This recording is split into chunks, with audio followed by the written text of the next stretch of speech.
Just to lay some foundation here by looking at some of the numbers that have defined President William Ruto at 3 years. We'll be getting to the panel, which is already here and fully constituted shortly.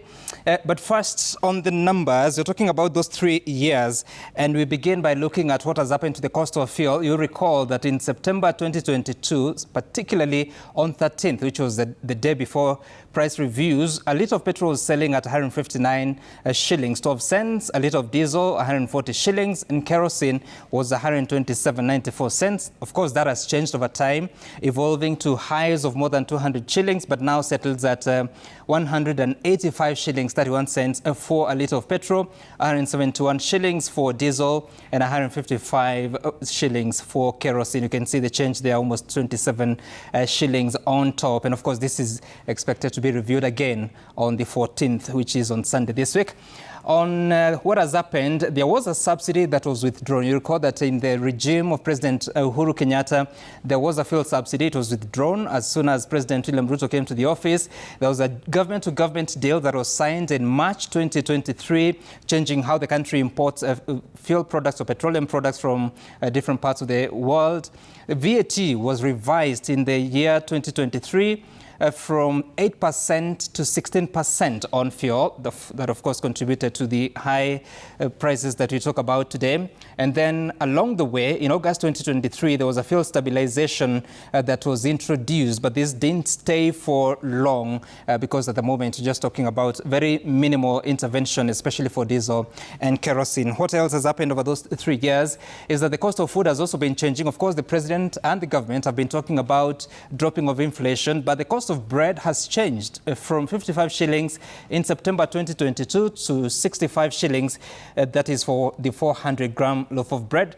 Maize flour, which was at more than 200 shillings at the time, has reduced to between 120 to 170 shillings for a packet of 2 kilograms of maize flour. The vegetable cooking oil, a litre was at 450 shillings at the time. Now it is retailing at between 300 shillings and 380.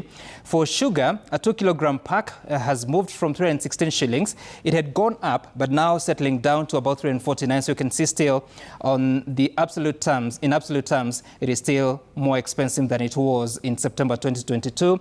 A bar of soap, 800 grams, moving from 169 shillings, now settling at about between 170 up to 210, depending on which bar of soap it is and which shop you're buying at. But there have also been a lot of offers, especially from the big retailers. Now, another factor of consideration is the public debt, because the president has been big on this. In September 2022, when Uhuru Kenyatta, the president, was exiting, the public debt was at 8.7 trillion shillings. It now stands at 11.7 trillion shillings as of June 2025, according to the numbers of the Controller of Budget and the Central Bank of Kenya.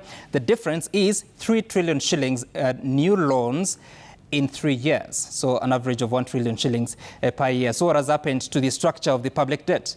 In September 2022, 50.2% of the public debt was domestic.